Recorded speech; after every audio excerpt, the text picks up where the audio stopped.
Dear students, BJT differential amplifier के चारों configurations हमने पढ़ लिए हैं। होप आपको चारों अच्छे से समझ में आ गए होंगे। देखिए, अगर मैं डिफरेंशियल एम्पलीफायर के प्रैक्टिकली एप्लीकेशंस की मैं बात करता हूं कि किस तरीके से हम उसको यूज कर सकते हैं, तो इसके कुछ एडवांटेजेस भी जो हमने डिस्कस किए थे, जिसमें पहला एडवांटेज क्या था। अगर मैं डिफरेंशियल एम्पलीफायर की मैं बात करता हूं तो डिफरेंशियल एम्पलीफायर में जो पहला एडवांटेज ये था कि हमारे पास एक इनपुट है दैट इज बी एस, और हम इसका क्या कर रहे हैं, BS1 एंड BS2। हम क्या करते हैं, हम इस इनपुट को डायरेक्टली ट्रांसमिट ना करके हम क्या कर रहे हैं कि हम इसको दो पार्ट्स में स्प्लिट कर लेते हैं और उसका डिफरेंस जो है देन हम उसे ट्रांसमिट करते हैं। इससे होता क्या है, इससे क्या होता है कि जो दोनों इनपुट्स पर जो नॉइज प्रेजेंट होता है, या फिर जो इंटरफेरेंस कह लें, हम इसे नॉइज कह लें या इंटरफेरेंस जो भी प्रेजेंट होता है, वो क्या करता है, डिफरेंशियल एम्पलीफायर इसे रिमूव कर देता है नेचुरली। किस तरीके से रिमूव कर देता है ये हम एक्चुअली देख चुके हैं। अगर मैं इसके सेकंड एडवांटेज की बात करता हूं तो क्या होता है, दैट इज कॉमन मोड। ये कॉमन मोड को रिजेक्ट करता है, या फिर मैं ये कह सकता हूं कि जो डीसी ऑफसेट होता है, अदर लैंग्वेजेस में मैं इसे डीसी ऑफसेट भी कह सकता हूं। डीसी ऑफसेट, ऑफसेट वोल्टेज अगर आप होपफुली समझते होंगे, अगर नहीं समझते तो मैं थोड़ा सा आइडिया देता हूं, हालांकि इसके डिटेल हम पढ़ेंगे जब हम ऑपरेशनल एम्पलीफायर पढ़ेंगे। तो डीसी ऑफसेट जनरली ये होता है कि आपके पास एक डिफरेंशियल एम्पलीफायर है और आपके पास एक आउटपुट है। जैसे सपोज कीजिए अगर आपने इन दोनों को ग्राउंड कर दिया तो आपका आउटपुट भी कितना होना चाहिए, जीरो होना चाहिए। भाई सिंपल सी चीज़ है, आपने इनपुट पे कुछ नहीं दिया तो आपको आउटपुट पे भी कुछ नहीं मिलेगा। लेकिन ऐसा होता नहीं है, आउटपुट पर आपको कुछ ना कुछ इनिशियल में भी उस नॉइजेस की प्रेजेंट होने की वजह से कुछ ना कुछ आपको वहां पे मिल रहा होता है आउटपुट। लेकिन जब आप एप्लीकेशन करना चाहते हैं, इसको इनपुट देना चाहते हैं, तो आप चाहते हैं कि भाई अगर पहले से ऑलरेडी कोई आउटपुट प्रेजेंट होगा तो एक्चुअल में जो आउटपुट आपको मिलना चाहिए वो आपको नहीं मिलेगा। तो हम क्या करते हैं, कुछ एक्सटर्नल वोल्टेज इस पे अप्लाई करते हैं। जैसे कि बी ऑफसेट जो वोल्टेज है, एक्सटर्नल वोल्टेज हम इस पे अप्लाई करते हैं, तो वो वोल्टेज जो इस आउटपुट को जीरो बनाने के लिए रिक्वायर्ड होती है, that is your offset voltage. तो ये ऑफसेट वोल्टेज होता है। तो ये क्या करता है, इस ऑफसेट वोल्टेज को रिमूव कर देता है। इस ऑफसेट वोल्टेज को रिमूव करने के लिए क्या है, ये डीसी है, ये डीसी है, तो डीसी को ब्लॉक कर देता है। लेकिन हम सर्किट की बात करें तो वहां पर हम क्या कैपेसिटर्स वगैरह का यूज करते हैं। तो एक तो एडवांटेज इसका ये हो जाता है डिफरेंशियल एम्पलीफायर यूज करने का कि ये ऑफसेट वोल्टेज को रिमूव कर देता है, जिससे क्या होता है कि एक्स्ट्रा डीसी को रिमूव करने के लिए हमें जो कैपेसिटर्स की रिक्वायर होती है, जो ब्लॉकिंग कैपेसिटर्स होते हैं हमारे सर्किट में, हमें उसकी रिक्वायरमेंट नहीं होती। तो प्रैक्टिकल पर्पज ये हो गया कि जब हम इसको आईसी डिजाइनिंग में यूज करेंगे तो वहां पे हमें कैपेसिटर्स की रिक्वायरमेंट नहीं होगी, जिससे हमारा जो सर्किट है वो बल्कियर नहीं होगा। तो एक तो एडवांटेज ये हो जाता है।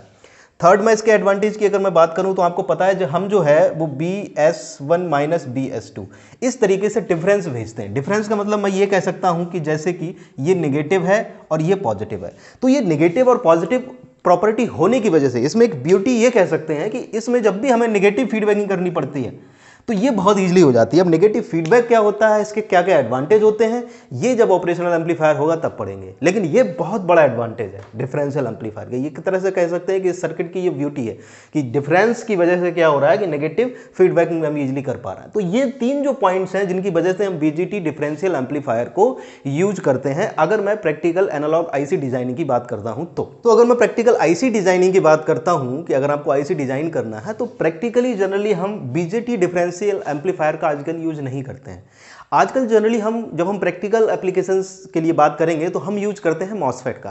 तो मॉसफेट अगर आपने पढ़ा होगा तो आपको पता है कि हम मॉसफेट का यूज हमारे लिए बेनिफिशियल क्यों है, क्योंकि उसके लिए अगर मैं बात करूं तो जो मॉसफेट होता है, मॉसफेट के क्या क्या एडवांटेज होते हैं। पहला तो यह है कि यह फास्ट होता है। फास्ट क्यों होता है, क्योंकि आपको पता है मॉसफेट जो होता है वो यूनिपोलर डिवाइस होती है। दैट मींस उसमें सिंपली मेजॉरिटी कैरियर्स होते हैं, माइनॉरिटी कैरियर्स नहीं होते। तो माइनॉरिटी कैरियर्स नहीं होते हैं, दैट मींस मेजॉरिटी कैरियर्स की वजह से वो कैसा होता है, फास्ट होता है। या फिर टेम्परेचर पे डिपेंड नहीं करता है। आपको पता है कि जो माइनॉरिटी कैरियर्स की वजह से फ्लो होने वाली current, that is saturation current, वो क्या होती है, वो टेम्परेचर डिपेंडेंट होती है। जब भी हम टेम्परेचर को 10 डिग्री इंक्रीज करते हैं तो 10 डिग्री इंक्रीज करने पर जो आपकी आई सैचुरेशन है वो डबल हो जाती है। तो इतना ज़्यादा डिपेंड करती है। तो दैट मीन्स बीजेटी जो होता है वो उतना फास्ट नहीं होता, वो टेम्परेचर डिपेंडेंट भी होता है। लेकिन इसमें क्या है, ये फास्ट होता है क्योंकि इसमें माइनॉरिटी कैरियर्स भी नहीं होते। दूसरा ये है कि इसका जो फैब्रिकेशन प्रोसेस होता है ना, वो काफ़ी ईजी होता है फैब्रिकेशन। तीसरा ये भी है कि इसका जो साइज है पर यूनिट चिप एरिया वो भी काफ़ी कम होता है। दैट मीन्स अगर आप एक चिप पर्टिकुलर एरिया की है तो उस पर ज़्यादा से ज़्यादा आप मॉसफेट ट्रांजिस्टर को फैब्रिकेट कर सकते हैं एज कंपेयर टू बीजेटी। तो इसकी जो परफॉर्मेंस होती है वो बीजेटी से हर मामले में बेटर होती है। तो बीजेटी हम लास्ट क्लास में अच्छे से पढ़ चुके हैं। आज के इस लेक्चर में हम देखेंगे differential amplifier using MOSFET. So without the further delay let's start.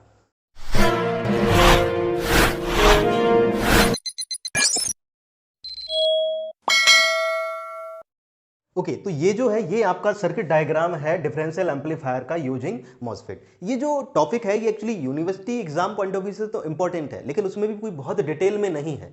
तो हम और कॉम्पिटिटिव अगर पॉइंट ऑफ व्यू से देखें तो बहुत ज़्यादा इसमें डेप्थ में जाके कभी भी जनरली क्वेश्चंस नहीं पूछे जाते, और अगर कभी क्वेश्चन आ भी गया तो वो जनरली जो हम डिस्कस करने वाले हैं जनरली वो यहीं से चीज़ें आ जाएंगी। तो बहुत डेप्थ में जाके कॉम्पिटिटिव पॉइंट से नहीं है। अगर आप further higher education higher study के लिए जाते हैं तब आपको इसमें डेप्थ में पढ़ने की जरूरत है। तो अभी के लिए हम क्या करेंगे, हमारे लिए जितना जरूरत है इस लेक्चर में हम सिर्फ वही चीजें देखेंगे, हम चीजें वही सिर्फ क्लियर करेंगे। तो देखिएगा अगर मैं इस सर्किट को समझने की मैं बात करता हूं तो देखिएगा आपके पास दो मॉसफेट ट्रांजिस्टर हैं। मॉसफेट के एग्जांपल के लिए मैं ले लेता हूं यहां पर एनमॉस, एन टाइप का। मैंने एन टाइप का यहाँ पे मॉसफेट लिया है क्योंकि हमें पता है एन टाइप की में मोबिलिटी ज़्यादा होती है, तो एन टाइप जो है वो बेटर होता है as compare to P type. तो एन टाइप के दो आपने मॉसफेट ले लिए। आपने क्या किया, यहाँ पे एक सोर्स लिया है जिसको मैं कह सकता हूँ आई बायस, यानी कि जो इसकी बाइसिंग की है जनरली हम वोल्टेज से करते हैं, लेकिन इस केस में यहाँ पर जो हम बाइसिंग कर रहे हैं वो किससे कर रहे हैं, एक करंट सोर्स से। तो ये यहाँ पे एक करंट सोर्स लगा हुआ है। दो इनपुट है that is Vin1 and Vin2, दो आउटपुट है VD1 एंड VD2। तो ये डुअल इनपुट डुअल आउटपुट हमें पता है, हम जनरली जो यूज करते हैं डिफरेंशियल एम्पलीफायर वो कौन सा करते हैं, डुअल इनपुट बैलेंस्ड आउटपुट, क्योंकि सिमेट्रिक डिवाइस होती है तो यही जनरली यूज किया जाता है मैक्सिमम केसेस में। तो यहां से अगर बात करें तो ये एक VDD सप्लाई है और ये माइनस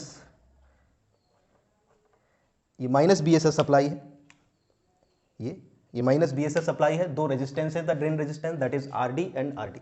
देखिएगा तो इसको अगर आपको क्लियर करना है, इसकी आपको एनालिसिस करनी है, तो उसके लिए हम क्या करते हैं कि हमारे पास जो दोनों जो मॉसफेट ट्रांजिस्टर्स हैं वो कैसे होने चाहिए, मैच्ड होने चाहिए, मैच्ड ट्रांजिस्टर। तो मैच्ड ट्रांजिस्टर किस तरीके से हो सकते हैं, ये दोनों मैच्ड तब होंगे जब इनके जो इंटरनल स्पेसिफिकेशंस हैं, लाइक आपने म्यू पढ़ा होगा, म्यू जिसे मोबिलिटी कहते हैं। अगर दोनों ट्रांजिस्टर्स की जो चार्ज कैरियर्स हैं उनकी मोबिलिटी सेम है, अगर कैपेसिटेंस ऑफ ऑक्साइड जो ऑक्साइड लेयर होती है मॉसफेट में उसकी जो कैपेसिटेंस है वो अगर सेम है, ठीक है, तो ये जो बेसिकली होता है। और एक होता है के प्राइम, है ना, ये प्रोसेस कंडक्टेंस पैरामीटर होता है दैट इज के प्राइम। तो ये दोनों, ये सारी चीजें कैसी होनी चाहिए, दोनों ट्रांजिस्टर की सेम है। तो ये क्या हो जाएगा, ये मैच ट्रांजिस्टर हो जाएगा। या फिर मैं ये कह सकता हूं कि W/L रेशियो, W ये क्या होता है, ये आस्पेक्ट रेशियो होता है, इसे आस्पेक्ट रेशियो भी होते हैं। ये जब आपने मॉसफेट पढ़ा होगा उसमें आपने ये जब आईडी करंट जो ड्रेन इक्वेशंस होती हैं वहां पे आपने ये चीजें देखी होंगी। तो ये आस्पेक्ट रेशियो होता है, ये भी सेम होना चाहिए। तो ये कुछ कंडीशंस हैं जो ये बताती हैं कि जैसे कि एक थ्रेशोल्ड वोल्टेज होता है दैट इज BTH, तो BTH भी कैसा होना चाहिए, ये सेम होना चाहिए। अगर ये चीजें आपकी हैं दोनों ट्रांजिस्टर की सेम, तो हम उसे क्या कहते हैं, मैच्ड ट्रांजिस्टर बोलते हैं। तो ये चीजें हम अपने सर्किट में कंसीडर करके चलते हैं कि हमें ऐसे ट्रांजिस्टर्स लेने हैं वो दोनों कैसे हो, मैच्ड हो। तो जब हम प्रैक्टिकल IC इंप्लीमेंटेशन करते हैं तो उसमें ये ईजी होता है, लेकिन वो थोड़ी सी डेप्थ बातें हैं, यहाँ पर हम उनके बारे में डिस्कस नहीं करेंगे। और देखें तो देखिएगा मैच्ड ट्रांजिस्टर है, मैच्ड सर्किट है, सिमेट्रिक है, तो RD और RD ये सेम वैल्यू के होंगे, और यहाँ पर ये कैसी है आपकी BSS है। तो ये जो सम होगा, जैसे सपोज कीजिए इसमें करंट ID1 है और इसमें करंट ID2 है, तो ID1 और ID2 इन दोनों का जो सम होगा वो कितना होगा, वो होगा I बायस के इक्वल, तो ID1 प्लस ID2। तो ये बेसिकली कंडीशंस हो गई अब आपकी। तो ये मुझे लगता है कि अब ये सर्किट आपको यहाँ पे अच्छे से क्लियर हो गया होगा। अब हम क्या करेंगे, एक एक करके इसकी एनालिसिस करते हैं। देखिए तो सबसे पहले DC एनालिसिस कर लेते हैं इसकी, बहुत ही सिंपल है। अगर मैं DC एनालिसिस की बात करता हूं तो ये कैसे हो जाएंगे, ग्राउंड कर दो। ये अगर ग्राउंड होगा तो देख रहे हैं यहां पर जो वोल्टेज होगा दैट इज BGS, और वही सेम वोल्टेज यहां पे भी होगा BGS, है ना, मैच्ड ट्रांजिस्टर है। तो यहां पर अगर दोनों जगह देख रहे हैं, यहां पे भी जीरो और यहां पे भी जीरो, ये अगर जीरो है तो दैट मींस मैं ये कह सकता हूं, क्योंकि तो दोनों ही ट्रांजिस्टर अगर मैच्ड हैं तो ID1 और ID2, क्योंकि इन दोनों का जो सम है वो I बायस के इक्वल है, तो यहां पर ID1 और ID2 दोनों ही इक्वल होंगे। ये तो क्लियर हो रहा है क्योंकि यहां से तो कोई इनपुट दी नहीं गई है। तो DC एनालिसिस के केस में क्या होगा, RD दोनों ही बराबर है, ट्रांजिस्टर मैच्ड है, और जो सोर्स जो टर्मिनल है वो भी दोनों से सेम कनेक्टेड है। तो मैं ये कह सकता हूं कि ID1 और ID2 कैसी होंगी, दोनों इक्वल होंगी। तो ID1 plus ID2 is equal to I bias, ये तो हमें पता ही है, और ID1 ID2 दोनों ही इक्वल होंगे, तो मैं ये कह सकता हूं 2ID1 या फिर 2ID2 ये किसके इक्वल होगा, ये बाई आई बाय एस के इक्वल होंगे। तो यहां से ID1 is equal to ID2 is equal to I bias divided by 2, ये हो गया, ये क्लियर हो गया। अब मैं अगर ID1 या ID2 की बात करता हूं, ID1 या फिर ID2, अगर मैं इन करंट की बात करता हूं तो ये आपने पढ़ा होगा KN/2 BGS माइनस BTS का होल स्क्वायर।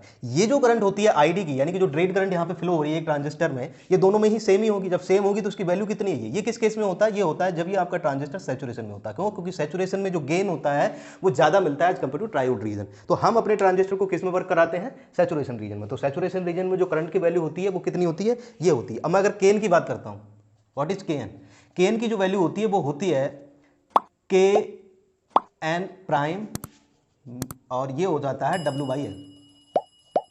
तो WIL क्या है, हमारा एस्पेक्ट रेशियो। KN प्राइम क्या है, ये प्रोसेस कंडक्टेंस पैरामीटर है, ये ट्रांस कंडक्टेंस पैरामीटर है।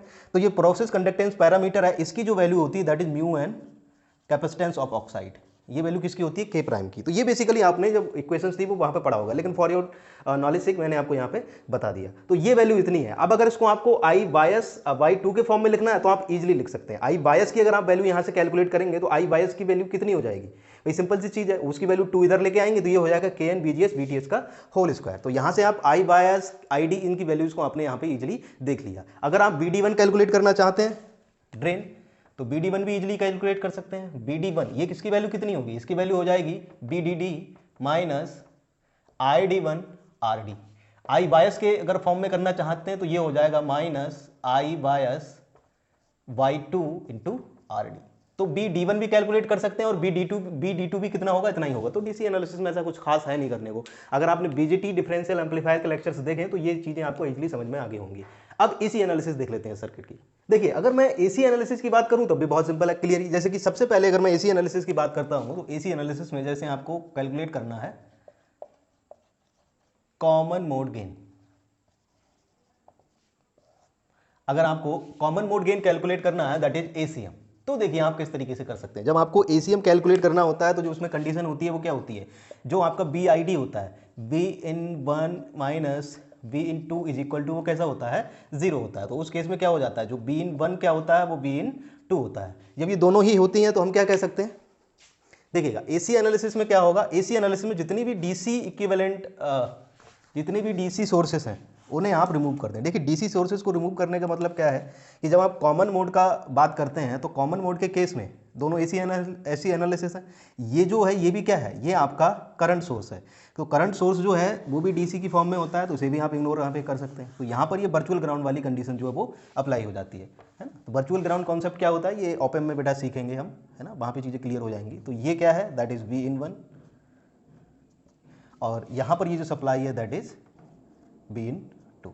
तो ये AC सप्लाईज आपके पास है। तो ये बेसिकली जो है AC इक्विवेलेंट सर्किट है। यहाँ पे बोल रहे हैं कि B/1 और B/2 सेम है, तो देखिए सेम कंडीशन होगी। अगर ये दोनों पोटेंशियल दोनों सेम होंगे तो आपको पता है कि ID जो करंट है, क्योंकि जो IG करंट होता है वो कितना होता है, वो 0 होता है MOSFET के केस में। क्योंकि जो MOSFET के केस में SiO2 लेयर हम यूज करते हैं इनपुट पर, गेट पर, तो उस SiO2 की वजह से जो इनपुट रेजिस्टेंस होता है दैट इज जो RG, उसकी जो वैल्यू होती है वो कितनी होती है, इनफाइनाइट होती है। तो RG की वैल्यू अगर इनफाइनाइट है तो IG करंट तो क्या हो गया, 0 हो गया। तो ये जो करंट नहीं होती तो ID और IS दोनों ही एक ही करंट फ्लो करती है पूरे सर्किट में।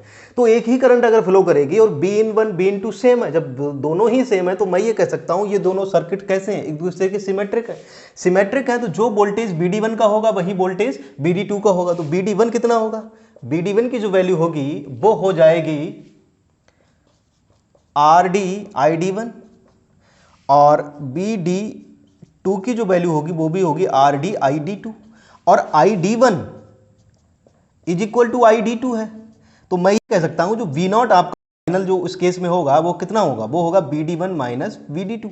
यही तो आपके पास डुअल आउटपुट होती है। तो जब दोनों ही सेम है तो आउटपुट कितनी आ गई आपकी, 0। तो यानी कि ACM की मैं बात करूं तो ACM जो होगा that is your V0 by BCM। तो इस केस में आपने क्या है कि बीन किसके इक्वल है, BCM और ये भी किसके इक्वल है BCM, यानी कि आपने दोनों पे ही BCM दिया हुआ है। तो B0 बाई BCM, और B0 कितना है 0 बाई BCM। तो आपने BCM कितना दिया है दैट डजंट मैटर। तो मैं ये कह सकता हूं कि जो डिफरेंशियल एम्पलीफायर है वो क्या करेगा, कॉमन मोड को रिमूव कर देगा। ओके, अगर हमें डिफरेंशियल वोल्टेज गेन कैलकुलेट करना है तो differential voltage gain that is your AD, इसकी जो वैल्यू होती है वो कितनी होती है, आउटपुट बाय VID।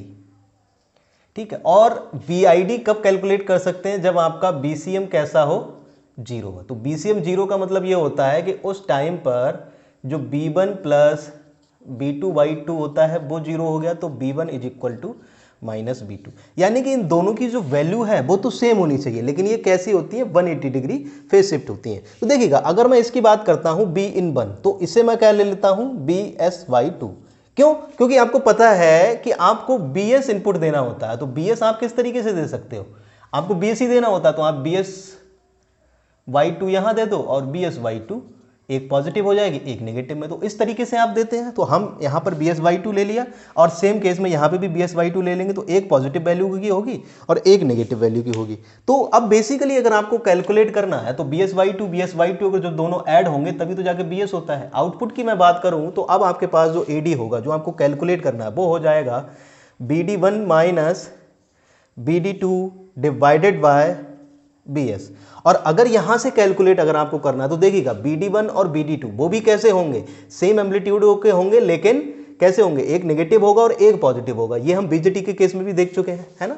क्यों? क्योंकि आपको पता है यहां पर 180 डिग्री का फेज शिफ्ट होता है। तो 180 डिग्री का जब फेज शिफ्ट होगा तो क्या होगा, ये जो वैल्यू होगी माइनस ये जो वैल्यू हम जब करेंगे तो दोनों ही सेम मैग्नीट्यूड की होंगी, लेकिन दोनों कैसी होंगी 180 डिग्री फेज शिफ्ट। तो यहां पर ये बनेगा 2VD1 या D2 डिवाइडेड बाई BS। तो हम इसकी वैल्यू अगर कैलकुलेट कर लेते हैं तो हमें क्या मिल जाएगा, हमें यहां पर डिफरेंशियल वोल्टेज गेन हम कैलकुलेट कर लेंगे। तो सिंपल सा तरीका हम पहले ही देख चुके हैं इसमें कि आप क्या करें, आप इसका AC इक्विवेलेंट यानी कि RE मॉडल या हाइब्रिड पाई मॉडल बना लें आप।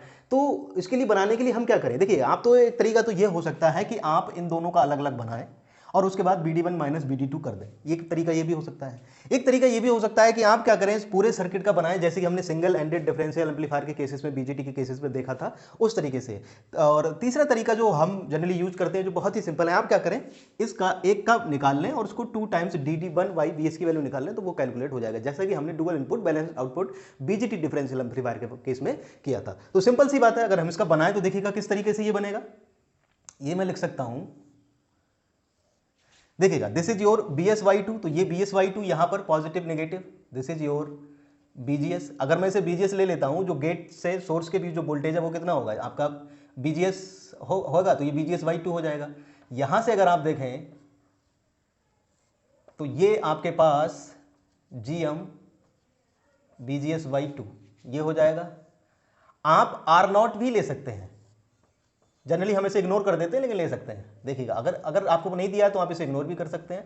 और ये RD देख रहे हैं, ये तो ग्राउंडेड है, ये अगर ग्राउंडेड है, ये अगर ग्राउंड है तो ये RD होगा। तो ये RD के क्रॉस जो वैल्यू होगी दैट इज योर BD1। ये ऑलरेडी हम बना चुके हैं। ये बेसिकली क्या होता है, ये इक्विवेलेंट मॉडल होता है। देखिए यहाँ पर ये ओपन है, ओपन क्यों, क्योंकि आपको पता है जो IGS होता है दैट इज इक्वल टू 0। हम सब में एस क्यों लिख रहे हैं, क्योंकि एस हमने देखा है दोनों में कैसा है, कॉमन है। तो कॉमन है तो ये इस तरीके से, अब इसको सॉल्व कर लीजिए क्विकली। सॉल्व कर लेंगे तो यहाँ से देखेंगे ये जो करंट होगी दैट इज GM BGS/2, तो ये हो गया। तो अगर मैं इसकी बात करता हूं तो ये किसके इक्वल हो जाएगा, BD1 की अगर मैं बात करूं तो RD और R0 के क्रॉस जो करंट है वही तो इतनी है। तो RD और R0, RD parallel with R0, और करंट कितनी है माइनस GM BGS/2, ये किसके इक्वल है, दैट इज योर BD1 की वैल्यू है। तो इसे अब आप कैलकुलेट कर लीजिए। अगर आपको 2 टाइम्स BD1 बाय BGS या फिर BGS कह लीजिए या BS कह लीजिए, क्योंकि गेट वोल्टेज दोनों ही सेम है, तो इस तरीके से तो ये कितना होगा, that is GM R0 parallel with RD। तो ये है। तो अगर R0 को हम क्या करें, इग्नोर कर दें, अगर गिवन नहीं है या ऐसे इग्नोर कर दें, तो ये फाइनल बढ़ेगा दैट इज GM RD। तो ये बेसिकली अब आपके पास क्या हो गया, आपके पास जो वोल्टेज गेन हो गया AD, डिफरेंशियल वोल्टेज गेन जो आपके पास होगा that is minus GM into RD। देखिए, अगर आप यहाँ से GM की वैल्यू कैलकुलेट करना चाहें तो बहुत सिंपल है, कर सकते हैं। ID आप जानते हैं सैचुरेशन के केस में क्या होता है, that is your KN/2 VGS minus BT का होल स्क्वायर। अगर आपको जीएन कैलकुलेट करना है तो बेसिकली जीएम क्या होता है, आपका होता है that is output by input, तो डीआईडी बाय डीबीजीएस। तो इसको आप डिफरेंशिएट कर दें विद रिस्पेक्ट टू बीजीएस। ये वैसे कि मॉसफेट में जब आपने पढ़ा होगा तो ये ऑलरेडी पढ़ा होगा, लेकिन ठीक है हम देख लेते हैं। तो ये कितना हो जाएगा जीएम, जीएम की वैल्यू जब हम इसको डिफरेंशिएट करेंगे तो कितना होगा, ये 2 टाइम्स ये इधर आएगा तो ये बचेगा के एन, और यहाँ ये कितना हो जाएगा that is BGS minus BT, और 2 - 1 1 हो जाएगा और आगे इतना। तो ये वैल्यू आ गई जीएम की। तो अब आप क्या करें, इस वैल्यू को यहाँ पुट कर दें, तो एडी, तो ये वैल्यू कितनी आ जाएगी माइनस के एन। अगर मैग्नीट्यूड वैल्यू लेना चाहें तो माइनस को आप इग्नोर कर सकते हैं, तो ये K N BGS minus BT into R D. तो ये बेसिकली क्या आ गया, ये अब आपका आ गया डिफरेंशियल वोल्टेज गेन। तो के एन की अगर बात करें तो के एन मैं आपको ऑलरेडी बता चुका हूँ, K N dash multiplied with W by L.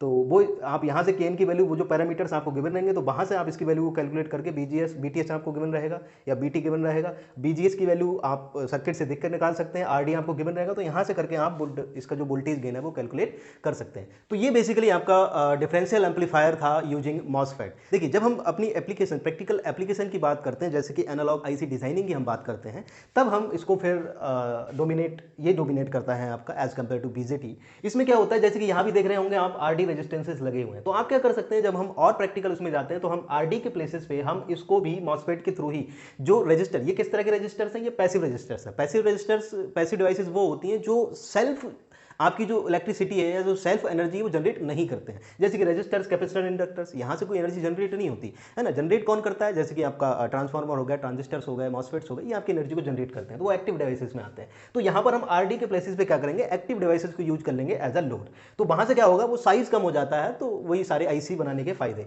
Second हमने देखा था कि यहाँ पर ये करंट सोर्स हमने लगा रखा था, तो बेसिकली करंट सोर्स हमने यहाँ पे समझने के लिए लगा रखा था। अगर हम प्रैक्टिकल आईसी की बात करते हैं तो इस करंट सोर्स के प्लेस पे हम क्या लगाते हैं, हम करंट मिरर सर्किट का यूज करते हैं, जो हम ऑलरेडी पहले ही प्रीवियस लेक्चर्स में पढ़ चुके हैं। तो ये बेसिकली था आपका डिफरेंशियल एम्पलीफायर यूजिंग मॉसफेट के बारे में सब। होप आपको सारी चीजें समझ में आएंगी। अगर स्टिल आपको कोई डाउट है तो आप मुझे कमेंट सेक्शन में पूछ सकते हैं। तो आज के लिए इतना ही, see you in the next one.